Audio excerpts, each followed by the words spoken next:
Jadi yang keputusan terbaru adalah komitmen kita di dalam APBD tahun 2021 nanti. Yang kemarin baru kita ketok palu, artinya yang disepakati oleh eksekutif ya, gubernur dan juga DPRD, itu adalah termasuk kita meningkatkan bantuan BPMU itu. BPMU ya. Podcast Sekolah Tinggi Teknologi Muhammadiyah Cilengsi, Excellent Moral Profesional. Assalamualaikum warahmatullahi wabarakatuh. Salam jumpa dengan FA Podcast STTM Cilengsi.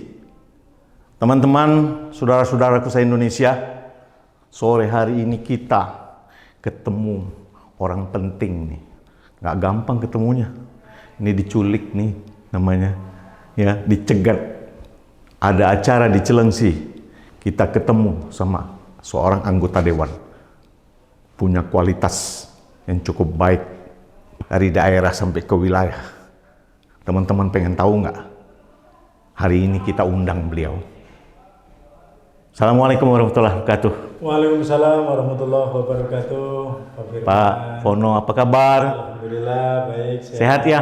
Alhamdulillah. Kayaknya capek banget nih jadi anggota DPR. Ya, biasa keliling-keliling kerjanya. Iya, kesana kemari. Ya.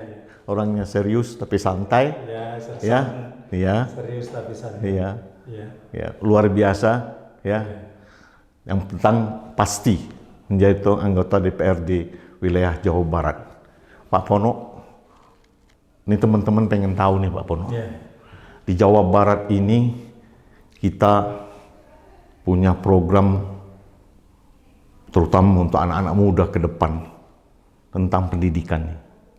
Nah, mungkin Pak Fono bisa ceritakan apa sih Dewan Olah di Jawa Barat untuk pendidikan di Jawa Barat? Iya, kita pertama pendekatan secara normatifnya gitu ya. Iya. Saya kira umum seperti amanah undang-undang bahwa komitmen pemerintah baik pusat maupun juga di provinsi itu untuk menyiapkan anggaran pertama. Jadi anggaran harus tersedia sekitar 20% untuk sektor pendidikan. Untuk sektor pendidikan, ya. Tapi tentunya itu 20% kan juga unitnya atau sektornya yang dibiayakan banyak. Kalau tadi pertanyaan Pak Firman berkaitan dengan generasi muda itu sebenarnya sejauh mana sih begitu ya? Saya kira di Jawa Barat kita kan ada moto bahwa Jabar juara. Jadi orientasinya adalah juga bagaimana agar juga pemuda dan juga dengan segala kegiatannya itu harus menjadi juara di Jawa Barat. Jadi karena itulah di breakdown nanti oleh dinas instansi yang terkait. Iya, berarti biaya itu untuk pendidikan formal dan non formal itu. Dari TK sampai perguruan tinggi. TK sampai perguruan tinggi. Tambah lagi ada hibah, ada bantuan dari gubernur juga. Untuk di Jawa Barat untuk masyarakat di Jawa Barat. Nah, teman-teman kan ada program pendidikan. Jangan kesempatan ini untuk meraih pendidikan lebih tinggi, untuk memajukan anak-anak bangsa ke depan. Harus kita raih.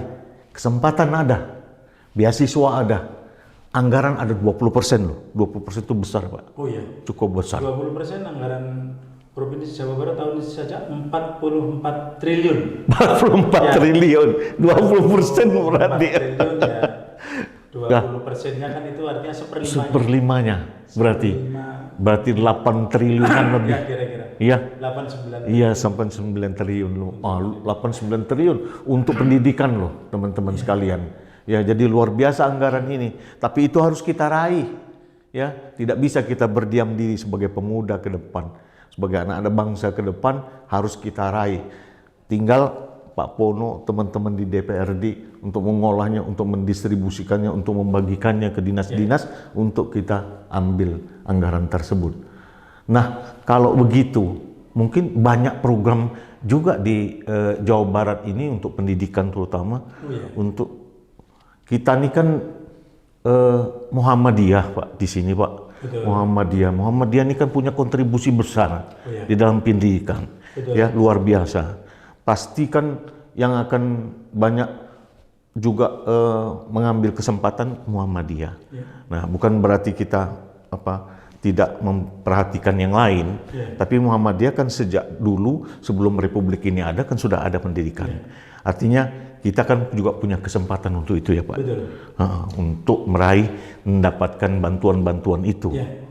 Jadi yang keputusan terbaru adalah komitmen kita di dalam APBD tahun 2021 nanti.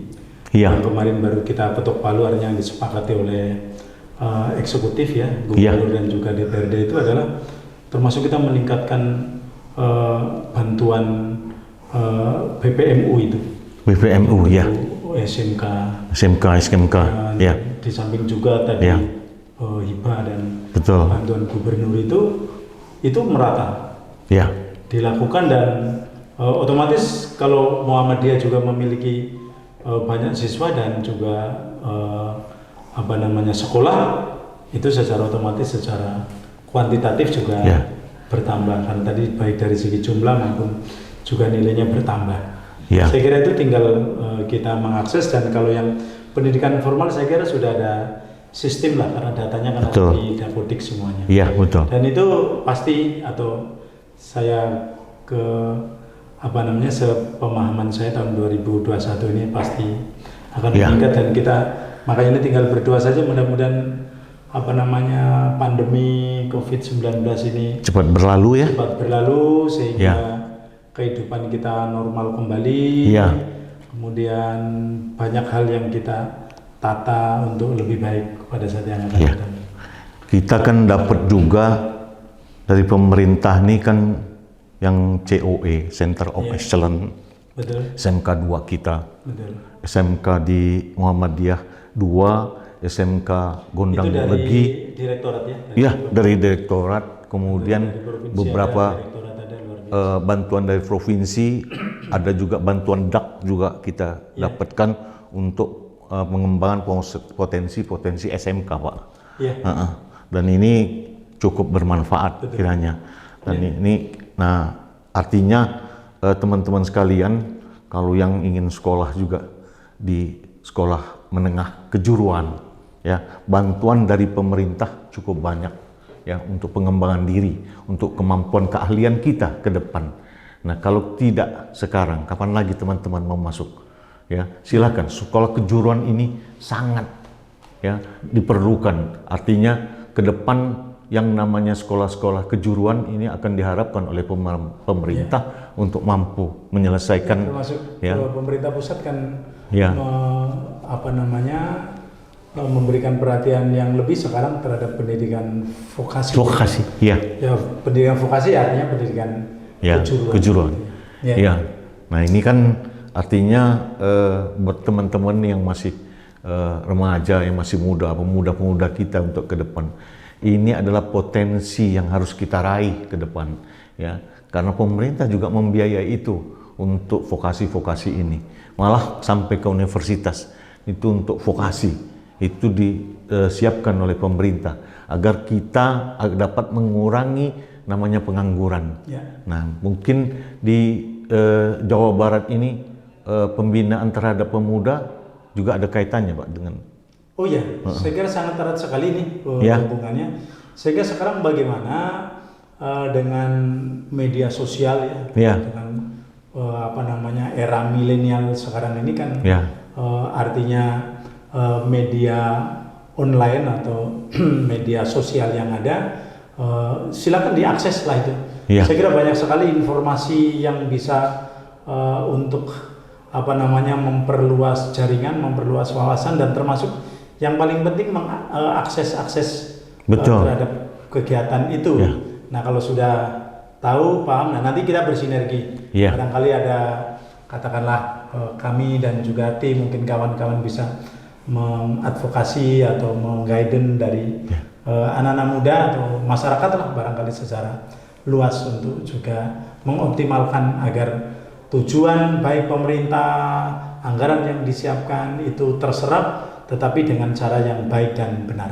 Betul, ya. Yang penting teman-teman sekalian, ini eranya era digitalisasi. Abad 21 ini ini akan kita masuki abad digitalisasi. Ya. Dan semua nanti akan berhubungan dengan digitalisasi. Karena abad 21 ini tidak bisa lagi kita seperti dulu, teman-teman sekalian. Ya, kalau ujian misalnya kita sudah ada kertasnya, sudah ada pertanyaannya. Kalau sekarang tidak lagi, mungkin kertas kosong, terserah. Kalau dulu kita tanya, kamu mau jadi apa nak? Kamu mau jadi apa? Mau jadi insinyur, mau jadi dokter, mau jadi penerbang. Kalau sekarang nggak bisa. Apa yang kamu bisa buat nak ke depan? Kan itu. Artinya kita main digitalisasi. Main di sini artinya untuk memperkaya diri kita, kemampuan kompetensi kita di dalam bidang pendidikan. Nah, ada nggak Pak kira-kira program yang dicanangkan oleh DPRD Jawa Barat tentang program-program digitalisasi untuk anak-anak muda, untuk sekolah, untuk dan lain sebagainya ini? Ya, seperti tadi yang saya sampaikan, jadi itu secara, tadi yang saya sampaikan kan secara global, secara verbal. Teknis itu tentunya di Dinas Instansi Teknis yang silakan bisa diakses itu oleh masyarakat secara luas gitu ya. Karena itulah kelompok-kelompok masyarakat, industri kreatif gitu ya, melalui UMKM atau apa itu silakan diakses, dan itu ada komitmen untuk memberikan stimulan atau bantuan untuk pengembangan, baik pengembangan sumber daya manusianya maupun juga produk maupun juga yang lain-lainnya. Nah, ini penting saya sampaikan, informasikan gitu ya. Walaupun mungkin saya tidak bicara teknis sekali gitu ya. Betul. Tetapi secara informatif itu hal seperti ini memang harus terespon secara baik oleh masyarakat. Kalau yang birokrat hanya di belakang meja itu kan mungkin keterbatasan kondisi di lapangan itu kan juga perlulah input dari masyarakat. Nah, saya sebagai wakil rakyat keliling-keliling seperti ini adalah salah satunya untuk mengelaborasi pemikiran, kehendak, aspirasi sejauh mana sehingga mana yang menjadi prioritas itu yang nanti kita akan sampaikan. Tapi tadi saya tertarik yang disampaikan oleh Pak Firman bahwa sekarang di era digitalisasi, di era milenial seperti ini, sesungguhnya anak-anak muda itu bisa membuat kreativitas seperti apapun, bahkan ya bisa mempunyai usaha sendiri, bisa mempunyai penghasilan yang bisa disebut apa ya namanya, mungkin unlimited kalau ide-idenya terjual secara baik. Nah, yang penting ada kesungguhan itu. Dan kalau mau untuk melakukan, berpikir bisa, pasti bisa gitu ya. Cuman kadang-kadang kan kita tadi sudah kalah sebelum bertanding gitu. Kalau kita punya keinginan kan harus memang diperjuangkan, jangan hanya keinginan saja. If you want to get something, you have to fight for it. If you don't want to fight for it, never expect anything. Dan kita harus senantiasa, teman-teman, jadi petarung. Tidak pulang kalau kita tidak menang. Itu harus petarung. Nah, kalau pemuda itu. Itu harus pemuda. Jadi pemuda itu kan kalau kata Sayyidina Ali itu kan. Bahwa pemuda itu adalah yang apa namanya, laisa sababa mengkolakkan abi gitu. Seorang pemuda yang itu bukan yang menyebutkan bahwa bapak saya dulu presiden, pejabat atau pengusaha gitu kan. Walakin asab mangkolam anada. Yang menyala, ini loh dadaku, ini loh karya saya maksudnya. Kemampuan individu. Pemuda itu adalah ciri seorang pemuda adalah mampu berkarya. Nah, karya itulah harus dimulai dari sekarang juga. Walaupun dari yang sekecil-kecilnya. Nah, itu harus dimulai. Harus mampu kita membuat. Artinya mampu berinovasi. Kita harus mampu kritis, teman-teman. Mampu berinovasi. Mampu kita untuk menciptakan sesuatu yang kita bisa jual, yang kita bisa pasarkan produk itu kepada orang lain. Dan ini sangat penting ke depan. Teman-teman tahu nggak, kelemahan kita ada beberapa hal. Di literasi saja kita lemah. Apa? Literasi baca, teman-teman. Padahal itu sangat penting di literasi baca. Kenapa? Kita punya ya, kemampuan untuk baca, ya. Tapi kita lemah di dalam daya baca. Contoh, baca, teman-teman kan baca WA, senang sekali kan, sampai habis, sampai tuntas berlama-lama. Tapi kalau sudah ketemu sama bacaan yang panjang, di skip. Atau ketemu buku tebal, langsung mundur. Padahal di situ ilmunya kita bisa mendesain sesuatu, kita membuat segala sesuatu. Ya, dari buku itulah, dari baca itulah kita bisa, teman-teman sekalian. Nah, teman-teman kami ngajak ini sengaja nih, ya, kita punya orang di dewan, ya, di Dewan Perwakilan Rakyat Daerah Wilayah Jawa Barat. Wilayah Jawa Barat ini termasuk luas sekali, Pak, ya. Wah, penduduknya banyak, ya. Nah, bagaimana? Terbesar. Bagaimana kita memaksimalkan ini, Pak? Penduduk terbesar seperti ini, apalagi pemudanya. Betul. Dan perguruan tinggi juga cukup banyak di Jawa Barat, sekolah cukup banyak, teman-teman. Nah, bagaimana kita? Ya, mungkin ada yang penting di sini. Sebelum kita akhiri, ada closing statement dari Pak Pono untuk teman-teman sekalian nih, pemuda nih. Silakan, Pak. Oke, terima kasih pemirsa semuanya. Saya mewakili daerah pemilihan atau sebagai anggota dewan dari Dapil Kabupaten Bogor, dari Partai Amanat Nasional. Itu tadi disebutkan Jawa Barat itu adalah penduduknya terbesar di Indonesia. Dan Kabupaten Bogor adalah penduduk terbesar di Jawa Barat. 5,6 juta jiwa. Ya. Otomatis elemen terbesar adalah pemuda.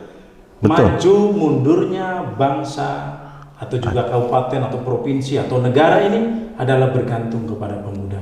Pemuda adalah tiang negara. Betul. Kalau pemudanya itu baik, maka baiklah itu negaranya. Betul. Kalau pemudanya rusak, maka rusaklah itu negaranya. Dan kesempatan untuk berkarya tadi seperti yang disampaikan oleh Pak Firman hanya sekali. Betul. Dalam hidup sekali harus berarti. Harus berhasil. Harus berarti dan harus berhasil. Oleh karena itu, apa yang bisa Anda lakukan dengan segala kreativitasnya, mulailah dari sekarang juga, walaupun kecil. Betul, mulailah dari yang kecil. Karena tidak ada yang besar tanpa mulai dari yang kecil. Berani memulai adalah jihad kita. Betul. Untuk menjadi lebih baik. Ya. Hidup sekali harus berarti. Terima kasih Pak Pono nih atas kesempatan waktu yang sempit untuk kita bisa ketemu yang lain. Teman-teman sekalian, jangan lupa ya, terus kepoin nih podcast TTM Cilengsi agar teman-teman tahu informasi-informasi yang valid, informasi yang bermanfaat untuk pendidikan dan dakwah di Jawa Barat dan di Indonesia. Salam pisah, teman-teman. Assalamualaikum warahmatullahi wabarakatuh. Waalaikumsalam warahmatullahi wabarakatuh. Terima kasih.